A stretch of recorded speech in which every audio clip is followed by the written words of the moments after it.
জাগ্রত আছি না চিরনিদ্রায় শায়িত হয়েছে।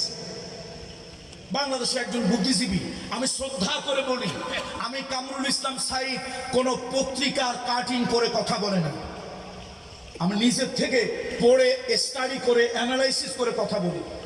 আপনারা বলেন বর্তমান শিক্ষা ব্যবস্থার দুরবস্থা যারা করেছে, শিক্ষা ব্যবস্থার ধ্বংস যারা করেছে, শিক্ষা ব্যবস্থায় কুড়াল যারা মেরেছে, আপনার আমার সন্তান সব থেকে দামি সম্পদ, আপনার সন্তান আমার সন্তানকে যারা মূর্খ গবেট বোকা হাদারাম গাধা বানানোর চেষ্টা করতেছে, তাদের মধ্যে একজন হলো ডক্টর জাফর ইকবাল।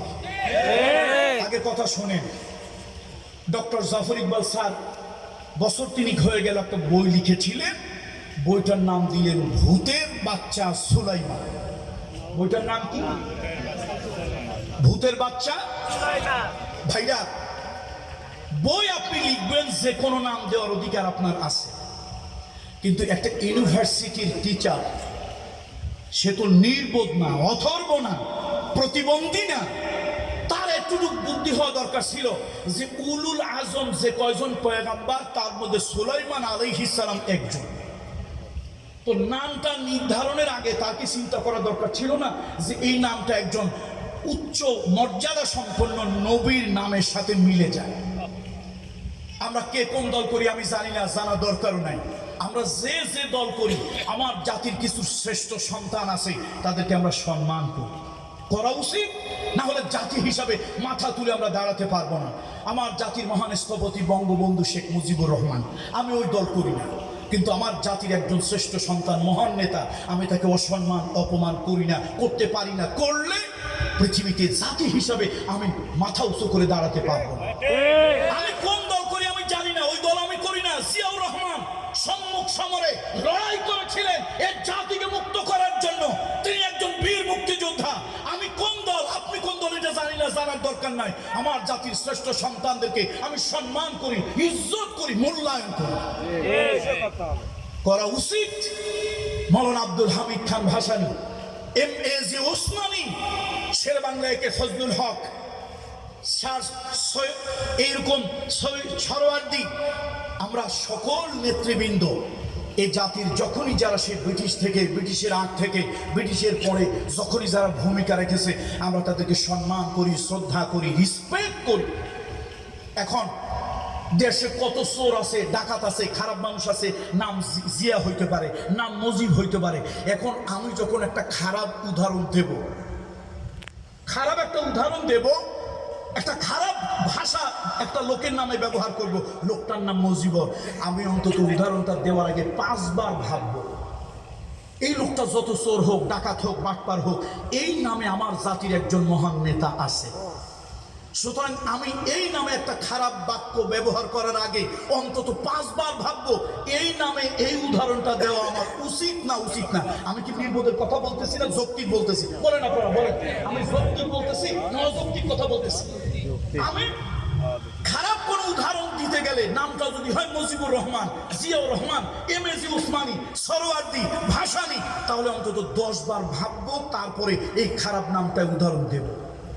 আমার প্রশ্ন হলো, জাফর ইকবাল সাহেব, আপনি একটা বিশ্ববিদ্যালয়ের টিচার, 25 জন নবীকে আমরা সম্মান করি। আমাদের মুসলমানদের চরিত্র হলো আমরা মুসা নবীর উম্মত না, কিন্তু কলিজা দিয়ে তাকে সম্মান করি, ইজ্জত করি, মোহাব্বত করি।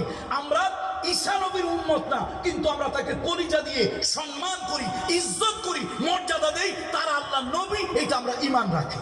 বলেন কথা ঠিক কিনা? বলেন। তাহলে উলুল আজম কয়জন পয়গাম্বার? 25 জন। 25 জন নবীর আমরা নাম জানি। সুলাইমান আলাইহিস সালাম শুধু নবী বললে ভুল হবে, তিনি করিম ইবনুল করিম, সম্মানিত নবীর সন্তান। তার পিতা ছিলেন জগৎ বিখ্যাত একজন পয়গাম্বার, দাউদ আলাইহিস সালামের সন্তান, তিনি হলেন সুলাইমান। জাফর ইকবাল স্যার, আপনি নাকি জাতির বুদ্ধিজীবী, আপনাদের মতো লোকদের হাতে দেশের শিক্ষা ব্যবস্থা তুলে দেওয়া হয়েছে। আমার প্রশ্ন, আপনি বই লিখলেন, দুনিয়া কি নামের অভাব?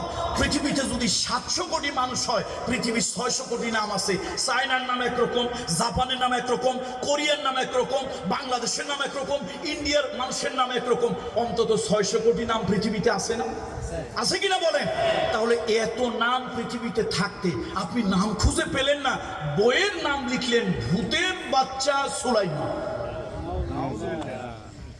আপনি যদি নাম খুঁজে না পেতেন আমার কাছে বলতেন পীরজাদা কামরুল ইসলাম সাঈদ, পীরজাদা কামরুল ইসলাম সাঈদ। আমি একটা বই লিখছি, তুমি তো ঢাকা বিশ্ববিদ্যালয়ের ছাত্র, একটা বই লিখছি, নাম খুঁজে পাচ্ছি না, অ্যাপ্রোপ্রিয়েট কি নাম দেওয়া যায়। আমি বলতাম স্যার আপনি চোখ বন্ধ করে বইটার নাম লেখেন ভূতের বাচ্চা জাফর ইকবাল, বইটা ভালো চলবে, ভালো বিক্রি হবে। বইয়ের নাম যদি ভূতের বাচ্চা সোলাইমান হতে পারে, তো বইয়ের নাম ভূতের বাচ্চা জাফর ইকবাল হতে পারে না? পারে না? পসিবল না ইম্পসিবল? তাহলে মাঝে মাঝে শরীফ থেকে শরীফা, ট্রান্সজেন্ডার, দেখেন এখানেও আপনারা সজাগ না ঘুম? এটা এদেশের নাস্তিকেরা। গত কিছুদিন আগে ফেব্রুয়ারি মাসে আমি একটা সফরে গিয়েছিলাম সাউথ কোরিয়াতে, সেখানে আমার কয়েকটা কনফারেন্স ছিল।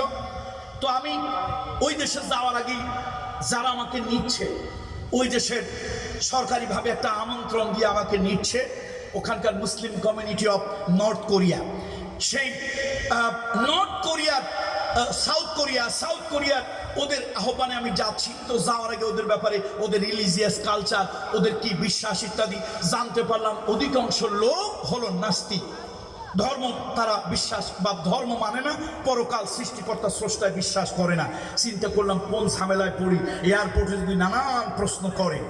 তো লোক একজন আমার বলতেছে হুজুর এত ভয় পাইয়েন না, এত ভয় পাওয়ার কিছু নাই, ওরা নাস্তিক, তবে আমার দেশের নাস্তিকদের মতো অ্যালার্জির রুগী না। আমার দেশের নাস্তিকদের মতো অ্যালার্জির রোগী না। আমার দেশের নাস্তিক, পৃথিবীতে অনেক দেশেই নাস্তিক আছে, এই পর্যন্ত পৃথিবীর অনেকগুলো দেশে আল্লাহ তাআলা আমাকে নিয়েছে। নাস্তিক মানে সে স্রষ্টায়, সৃষ্টিকর্তায়, পরকালে বিশ্বাস করে না, hereafter, resurrection, day of the judgement, creator, sustainer, cherisher, এগুলো তো তার বিশ্বাস নাই। কিন্তু চুলকি খাউজি করে না। আমার দেশের নাস্তিক বলতেই বোঝায় ইসলাম শুনলেই তার গায়ে চুলকায়, পায়ে চুলকায়, রক্তের মধ্যে চুলকায়। বন্ধুরা আমার, ট্রান্সজেন্ডার আপনারা করলেন, দেখেন শব্দটা বেছে নেওয়া হয়েছে কি? দুনিয়ার নামের অভাব আছে, নাম দিয়েছে তারা, এটা ইন্টেনশনালি তারা ইচ্ছা করে নামগুলি দেয় মুসলমানকে আঘাত করার জন্য, ইমানদারদেরকে আঘাত করার জন্য, ইসলামিক কালচারকে আঘাত করার জন্য। এ দেশে অনেক মানুষ আছে হয়তো 5 ওয়াক্ত নামাজ ঠিক মতো পড়ে না, এরকম লোক আছে কি নাই? তারপরেও সেই মুসলমানের দিলের মধ্যে একটু ভয়, শ্রদ্ধা। মক্কার নাম বললে শুধু মক্কা বলে না, বলে মক্কা শরীফ। এদেশে অনেক মুসলমান আছে ঠিক মতো নামাজ পড়ে না, যতই গুনার কাজ করুক তার দিলে ভয় আছে, আল্লাহ এবং রসুলের প্রতি মহাব্বত আছে। মদিনার নাম শুনলে নিজের মুখ দিয়ে শুধু মদিনা বলে না, বলে মদিনা শরীফ। বলেন আমি কথা ভুল বলতেছি না সঠিক বলতেছি? সে মূর্খ হোক, গুনাহগার হোক, পাপী হোক, বেনামাজি হোক, অনেক লোক আছে কোরআন শরীফকে ভয়তে ধরে না, আল্লাহ এই কোরআনটারে ধরবো, আবার শুধু কোরআন বলে না, বলে কি বলেন তো? বলে কি? কোরআন শরীফ। যদিও কোরআনের ক্ষেত্রে আল্লাহ বলেছে কোরআন মাজিদ হবে, কোরআন কারীম হবে, বাল হুয়া কোরআন মাজিদ, কোরআন মাজিদ এবং কারীম হবে। অথচ এই কোরআনটা বলতে গিয়ে সে কখনো কোরআন বলে না, বলে কোরআন শরীফ। এই কোরআন শরীফ ধরিস না, বিনৌজুতে ধরিস না। আবার হাদিস, সে কিন্তু কখনই শুধু হাদিস বলে না, সে বেনামাজি, আল্লাহ রসুলকে বিশ্বাস করে, কিন্তু সে জানে আমি পাপের কাজ করতেছি, এরপরও তার দিলের মধ্যে একটা ভক্তি, একটা ভালোবাসা, একটা শ্রদ্ধা, হাদিস শরীফ, মক্কা শরীফ, মদিনা শরীফ ইত্যাদি শরীফ বলে সম্মান করে। আমার দেশের নাস্তিকেরা একদিন নয়, 2 দিন নয়, বারবার চেষ্টা করে এদেশের মানুষের ইমান আকিদার উপরে আঘাত করার জন্য। মুসলমান ঘুমিয়ে আছে না, চেতনা জেগে আছে এটা বোঝার জন্য। আমার প্রশ্ন হচ্ছে, ট্রান্সজেন্ডার করলা, দুনিয়ায় কি শব্দ আর খুঁজে পাইছিলে না?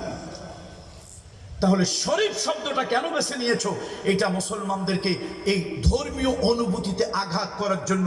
শরীফ থেকে বলেন, শরীফ থেকে, যেমনটি জাফর ইকবাল সাহেব করেছে, বই লিখেছে, দুনিয়ার বাবার জন্মে নামের বড় অভাব হয়ে গেছে, নাম আর খুঁজে পাই নাই, ইচ্ছে করে নাম দিয়েছে ভূতের বাচ্চা সুলাইমান।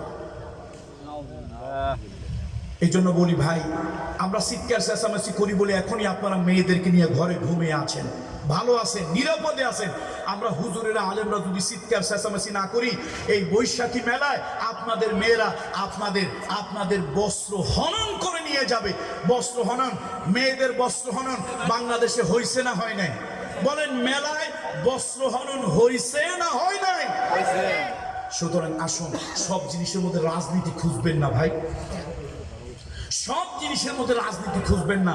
আমরা সব কিছুর মধ্যে রাজনীতি টেনে আনবো না। আমরা মুসলমান, আমরা ঈমান, আকীদা, তাহজিব, তামাদ্দুন, কালচার, সংস্কৃতি, এটাকে আমরা সব সময় আগে দেখার, প্রাধান্য দেওয়ার চেষ্টা করব। আল্লাহ তাআলা তৌফিক দান করুন, বলেন আল্লাহুম্মা আমিন। আল্লাহ তাআলা তৌফিক দান করুন, বলেন আল্লাহুম্মা আমিন। ইসলাম বলে মানুষকে দুশ্মন বানায়ও না, বন্ধু বানাও। আঘাত দিয়ে দূরে সরিয়ে দিও না, বন্ধুত্ব দিয়ে কাছে টেনে আনো। আমরা বন্ধুত্ব দিয়ে কাছে টেনে আনতে চাই। সর্বশেষ যে কথাটা বলে মূল আলোচনায় যাব, সেটা হলো ভাইরা, আজকে ইসলাম পৃথিবীতে অগ্রসর না হতে পারার কারণ কি? ওলামায়ে কেরামরা যারা আছেন আমার কথাটা একটু নোট করে নেবেন তো।